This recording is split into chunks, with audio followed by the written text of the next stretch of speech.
j'avais fait l'effort pour dire je ne sortirai pas d'argent en dehors des programmes que j'ai établis. Mais quand ce qui doit vous faire partie de l'argent arrive, que vous veuillez ou pas, vous le ferez. Mais quand j'ai compris que tout est parti du fait que quelque part, une grâce que j'ai eue d'avoir des personnes par qui les revenus me remontent et que de ces personnes, je n'ai pas eu le cœur qu'il fallait, automatiquement, la loi de la correspondance est venue me niveler. Donc vous nivelez pour que ce qui doit être de votre dû, ce que vous avez apprécié, puisse rester. Et c'est pareil pour des gens.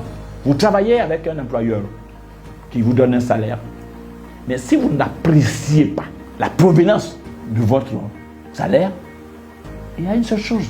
Mieux vaut démissionner que de continuer par rester et dire bon, je suis là, je ne sais pas ce qu'il faut faire, il n'y a pas mieux, et continuer par bouder. Parce que plus vous continuez par bouder, vous recevrez les sous.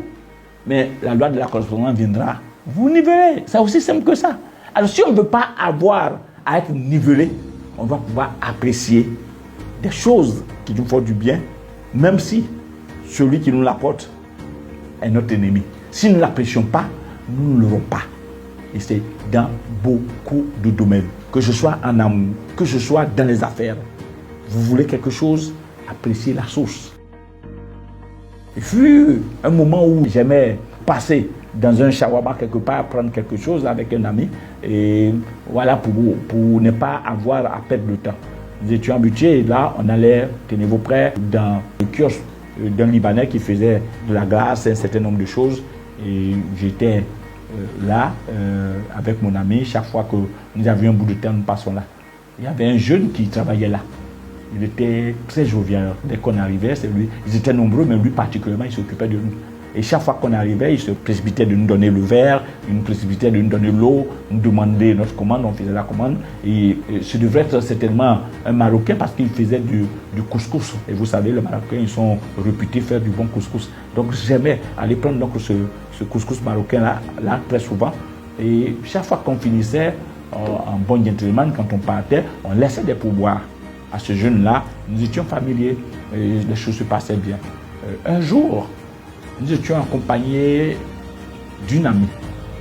Mon ami et moi venions prendre, donc je venais pour prendre mon couscous marocain une fois. Et lui, il était habitué à prendre du shawarma. Et il s'est fait accompagner par une de ses amies. Et aussitôt nous sommes arrivés, cette amie a demandé de la glace. C'est alors que ce jeune qui s'occupait régulièrement de nous va se rapprocher de moi pour dire non, non, non, ne prenez pas de la glace. Parce que la glace qu'ils font ici, là, ils ne font pas de la bonne glace. Vous ne pouvez pas imaginer combien de fois je me suis mis en colère. Et j'ai demandé dans l'immédiat à son employeur de pouvoir le vider de la boîte. Oui, parce que les gens arrivent à tout confondre. Je dis bien tout confondre. Il a fallu que ce monsieur ouvre cet endroit pour que lui, il puisse être embauché et travailler là. Et c'est par rapport à tout ce qu'il vend que lui, il reçoit son salaire. Quelle est cette manière de se faire des amitiés?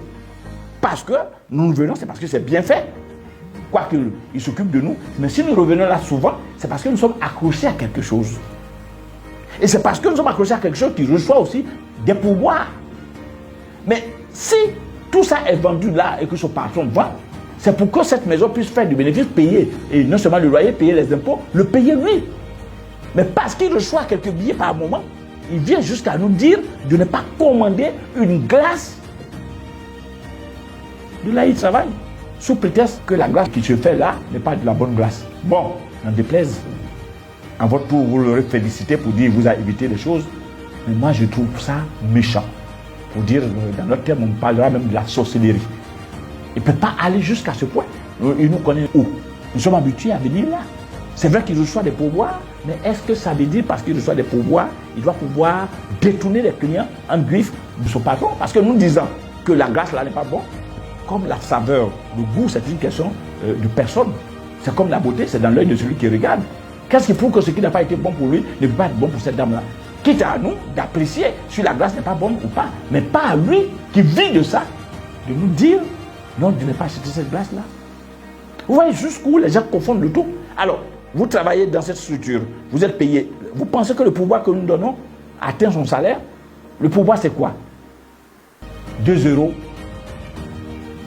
Le maximum qu'il a reçu de nous une seule fois, c'est peut-être 3 euros, c'est-à-dire 1500. Après avoir donné un billet de 10 000 francs pour ce qu'on avait acheté, il restait de la monnaie, on lui a dit, garde, sinon, très souvent, c'est 1000 francs CFA qu'il recevait comme pouvoir. Est-ce que 1000 francs fait son salaire?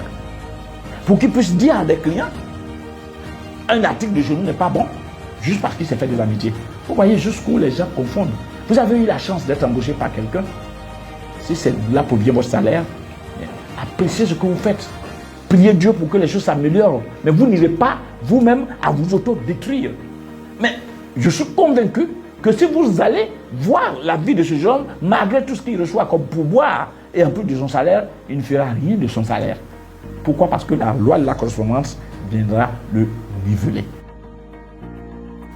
Donc, chers amis, chers partenaires, chers internautes, c'est vrai que vous nous suivez depuis un moment, mais c'est des choses qui sont très importantes, des choses dont la considération doit être de mise à votre niveau. La loi de la correspondance est vraiment une réalité. Vous voulez avoir quelque chose, vous appréciez quelque chose de quelqu'un, même si cette personne est votre ennemi, appréciez cette personne pour que ce qu'elle a puisse vous parvenir. À moins que vous ne l'ayez pas. Maintenant, si vous critiquez cette personne, ne vous attendez pas à pouvoir jouir de ce que cette personne vous fera remonter, que ce soit votre employeur, que ce soit même vos employés.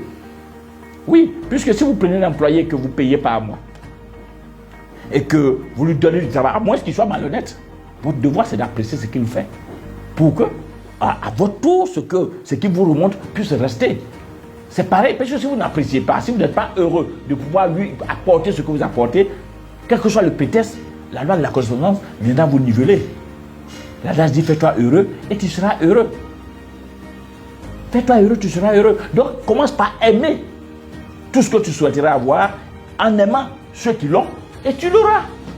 J'espère que cette fois-ci, cette haute face de la loi de la correspondance vous capturera et que vous comprendrez que ce n'est pas simplement pourri dedans, pourri dehors, mais en plus de ça, les détails vous montreront combien de fois vous devez aimer sur tous les plans pour que ce que vous recherchez puisse rester avec vous. Merci.